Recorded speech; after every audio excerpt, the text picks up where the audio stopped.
Shalom saudara yang dikasih Tuhan, senang berjumpa kembali bersama dengan saudara dimanapun saudara berada. Saya Henry Indrawan dalam program saya Panggilan Iman pada Kristus dalam roh dan jiwa kita. Dan saat ini kita mau belajar masih di kitab Amsal seputar tentang seseorang pengalaman pribadi dengan Tuhan, yaitu Raja Salomo. Dia berhasil karena ada satu hal, yaitu takut akan Tuhan. Dan di balik itu semua ada hikmat Tuhan yang menyertainya. Jadi saudara, saya sudah membahas tentang hikmat mengatasi keadaan dan juga dengan hikmat Tuhan menjadikan keberhasilan dalam hidup kita dan juga dalam tujuan kemuliaan Tuhan. Jadi jangan kemana-mana, tetap ada di program ini dan saya percaya pasti saudara akan diberkati. Dan tema yang saya bawakan berbicara tentang berkat dari hikmat. Sesuai dengan tulisan judul dari LAI, berkat dari hikmat.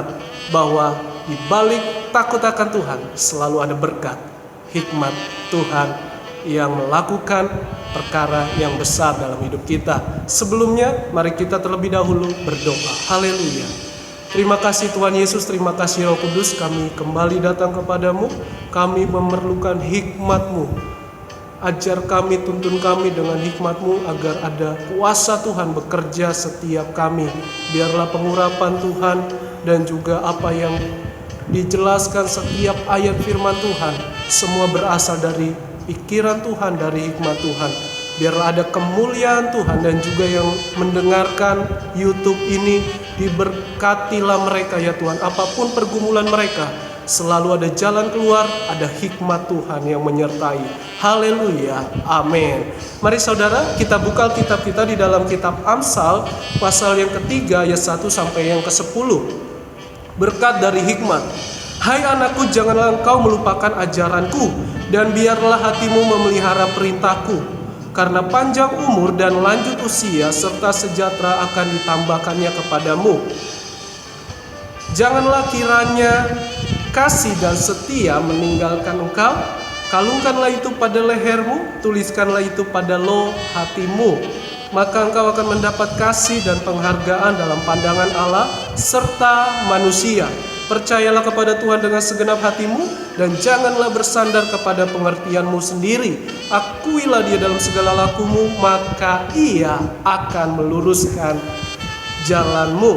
Janganlah engkau menganggap dirimu sendiri bijak. Takutlah akan Tuhan dan jauhilah kejahatan. Itulah yang akan menyembuhkan tubuhmu dan menyegarkan tulang-tulangmu.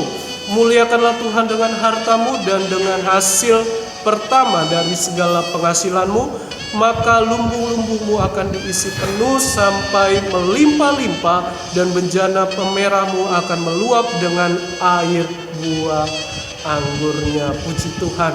Bapak Ibu Saudara, bahwa di dalam kitab Amsal ini berisi tentang pikiran Tuhan atau yang dikenal dengan hikmat Tuhan sendiri, berasal dari Tuhan sendiri. Dan Tuhan memberikan dengan cuma-cuma kepada kita yang meminta dengan iman dan di dalam mengenal akan pribadi Tuhan. Saya teringat di dalam kitab Yakobus pasal 1 ayat yang ke-5 dikatakan, tetapi apabila di antara kamu ada kekurangan hikmat, hendaklah ia memintanya kepada Allah yang memberikan kepadamu orang dengan murah hati dan dengan tidak bangkit, maka hal itu akan diberikannya kepadamu. Jadi saudara, Tuhan memberikan dengan cuma-cuma hikmat kepada kita yang percaya di dalam nama Tuhan. Dan ayat 1 ini adalah sebuah kata sapaan atau sebuah etika dari hikmat, di mana keluarga Raja Salomo yang mengasihi Tuhan, yaitu ayahnya Daud juga mengasihi Tuhan, sehingga di dalam keluarga ini memiliki hubungan yang baik dengan Tuhan dan selalu diawali dengan menyapa, hai anakku. Ini berbicara tentang suatu etika atau bobot ilahi, di mana orang yang takut akan Tuhan selalu berkata dengan baik, dengan bijak. Dan juga di ayat yang kedua sampai ayat yang keempat ini, itu berbicara tentang dampak dari hikmat. di mana ada dampak yang Salomo alami, demikian juga kita yang percaya ada dampak dari hikmat Tuhan, yaitu jika kita tidak melupakan ajaran atau melupakan Tauratnya, firman-Nya, perkataannya. Dampaknya apa saudara? Yaitu panjang umur, lanjut usia, dan sejahtera ditambahkannya kepadamu. Jadi bukan hanya sekedar umur panjang, melainkan selalu mengalami karunia, berkat, kebaikan Tuhan, di mana umur kita semakin bertambah, tapi tetap ada kebaikan, ada anugerah Tuhan. Dan juga dikatakan di sini bahwa di ayat yang ketiga, janganlah kiranya kasih dan setia meninggalkan engkau. Kalungkan itu pada lehermu, tuliskan itu pada loh hatimu. Jadi syaratnya adalah tetap memiliki kesetiaan, kasih yang selalu ada di hidup kita, di dalam mengiring Tuhan, melayani Tuhan. Kasih dan setia, seperti kita taruh kalung di leher kita, artinya terus selalu mengingat akan kebaikan Tuhan. Dan menulis di loh hati kita, artinya juga menunjukkan setiap perkataan Tuhan kita simpan dan menjadi berkat dalam hidup kita sendiri dan juga bagi orang lain. Di ayat yang kelima dikatakan juga, percayalah kepada Tuhan dengan segenap hatimu, janganlah bersandar kepada pengertianmu sendiri. Artinya saudara, ini menunjukkan kalau kita mengenal Tuhan, mempercayai Dia, sekalipun kita tidak ditolong seperti dialami oleh Raja Salomo, sekalipun Tuhan belum memberi, tetapi ada waktunya Tuhan memberikan kepercayaan. Yang terpenting adalah percayalah dengan segenap hatimu. Jangan selalu mengandalkan kehebatan, kepintaran kita. Mengapa? Karena kita ini terbatas. Kita perlu hikmat Tuhan selalu ada dalam hidup kita yang menjadikan kita berhasil. Dan ayat 6 sampai yang ke-10 dikatakan juga, akuilah Dia. Ini berbicara di mana hidup Salomo selalu ingat akan Taurat, akan firman-Nya. Dia mengakuinya di setiap aspek kehidupannya. Di dalam kekayaannya juga dia tetap mengenal Tuhan. Memang ada satu sisi dia jatuh di dalam dosa. Dia memiliki 1000, yaitu 700 istri, 300 gundik. Ini dosa yang sangat fatal yang menyakitkan hati Tuhan. Namun di kitab Pengkhotbah dia menulis bahwa semuanya itu sia-sia di luar Tuhan. Dia sadar saudara, dengan kesombongannya dia meluangkan atau membuka gerbang, yaitu kesombongannya. Mengapa? Karena dia orang yang sangat kaya pada zamannya. Dia orang yang sangat penuh dengan yang dikatakan yaitu kekayaan dalam segala harta, bahkan juga dalam segala mungkin bisa dibilang perusahaan dan lain sebagainya. Jadi saudara, betapa luar biasanya kehidupan Raja Salomo. Namun satu sisi dia membuka gerbang yang namanya gerbang setan, yaitu dengan cara dia melakukan kesombongan, dengan cara dia melupakan Tuhan, mulai dia mengandalkan kekuatannya. Namun di dalam kitab Amsal ini dia menyadari, akuilah Dia dalam segala lakumu, maka Dia akan meluruskan, mempermudah jalan kita, memberikan jalan keluar, memberikan pintu berkat-berkat yang tidak terduga. Saya percaya berkat selalu kita alami di dalam hikmat Tuhan. Di ayat yang ke-7, jangan engkau menganggap dirimu sendiri bijak, ya, artinya kita terbatas. Salomo juga orang yang hebat, tapi dikatakan di dalam kitab Matius, kehebatan, kemegahan Salomo tidak seperti bunga di bakung yang dia pakai. Artinya segala kemegahan di mata manusia itu tidak ada apa-apanya di hadapan Tuhan. Tapi orang yang di dalam Tuhan selalu ada dalam pemeliharaan Tuhan. Dan ayat 8 juga dikatakan, itulah yang akan menyembuhkan tubuhmu dan menyegarkan tulang-tulangmu. Tahukah saudara bahwa ada hikmat Tuhan di dalam hidup kita? Bahkan Dia memberikan kesegaran baik dalam tubuh fisik kita dan juga syaraf-syaraf yang ada di dalam tubuh kita pun sehat, tulang-tulang kita pun segar, saudara. Jadi orang yang mengenal Tuhan dengan benar pasti mengalami hal yang demikian. Ayat 9-10 ini berbicara tentang harta. Muliakanlah hartamu. Kalau Tuhan mempercayakan saudara, muliakanlah hartamu. Atau kalau saudara tidak punya harta, muliakan dengan kekuatan atau tenagamu. Dengan waktumu kau korbankan, dengan tenaga atau yang lain yang kau korbankan untuk kemuliaan Tuhan.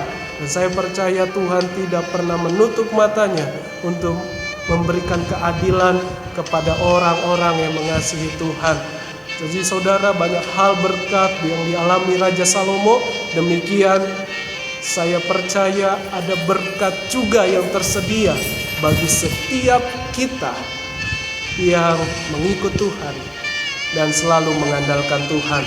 Jadi saudara, ada 3 hal yang saya ingin bagikan bagaimana kita mengalami berkat dari hikmat Tuhan sesuai dengan perikop di kitab Amsal pasal 3 ini. Yang pertama adalah tetap di hidupmu ada kasih dan setia.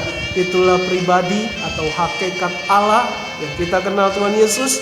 Ada kasih dan setia, di mana Dia rela dengan segala kemahaannya Dia datang ke dunia ini sama dengan seperti manusia, supaya Dia memberikan teladan Bapa, teladan sorgawi, di mana dikatakan akulah jalan, kebenaran dan hidup.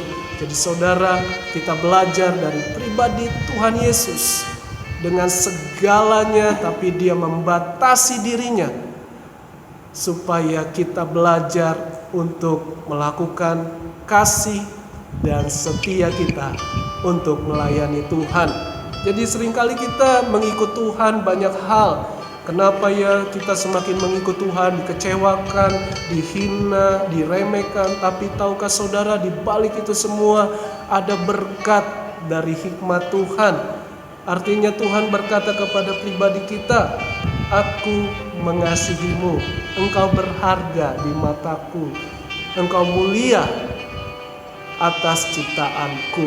Tahukah saudara, kita berharga di mata Tuhan. Jadi tetaplah hidupmu miliki kasih dan setia tanpa batas. Yang kedua, mempercayai Dia apapun yang terjadi. Ingatlah, Dia adalah Tuhan yang tidak berubah, sekalipun banyak orang yang menganggapnya atau janjinya seperti lalai, atau sepertinya Tuhan tidak menolong setiap apa yang kita doakan.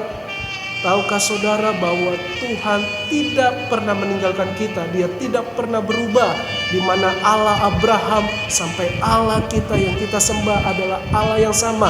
Namanya JHWH atau Yahweh, atau disebut Tuhan Yesus Kristus. Sebab Dia adalah Tuhan, tidak pernah berubah. Dan kasih-Nya juga tidak pernah berubah. Dan yang ketiga, muliakanlah Tuhan apa yang dipercayakan, atau karunia, atau potensi, atau bakat, atau talenta yang Tuhan berikan kepada kita. Raja Salomo karunianya adalah selalu mengingat, yaitu mengasihi Tuhan, takut akan Tuhan, keluarga yang mengasihi Tuhan. Demikian kita jangan iri kalau ada anak-anak Tuhan yang hebat dipakai, yang penuh dengan urapan, yang penuh dengan berbagai-bagai karunia. Jangan iri saudara, jangan hina mereka, jangan jatuhkan mereka, tetapi mari dukung mereka supaya mereka semakin terus membawa jiwa-jiwa, berdampak bagi jiwa-jiwa yang lainnya, sehingga nama Tuhan yang dimuliakan. Tidak perlu iri, tidak perlu meremehkan orang lain. Bersyukur banyak generasi muda, banyak anak-anak Tuhan dipakai Tuhan luar biasa dalam karunia-Nya. Jadi saudara tidak perlu iri, karena kita diciptakan unik. Bagian kita kerjakan, maka Tuhan akan menambahkan bagian Tuhan untuk kita. Itulah berkat dari hikmat. Dan ini saja yang saya bisa bagikan, renungan firman Tuhan. Marilah kita alami di dalam kehidupan kita. Jangan lupa untuk like, komen, dan subscribe YouTube ini supaya nama Tuhan dimuliakan. Tuhan Yesus memberkati kita semua. Shalom, haleluya.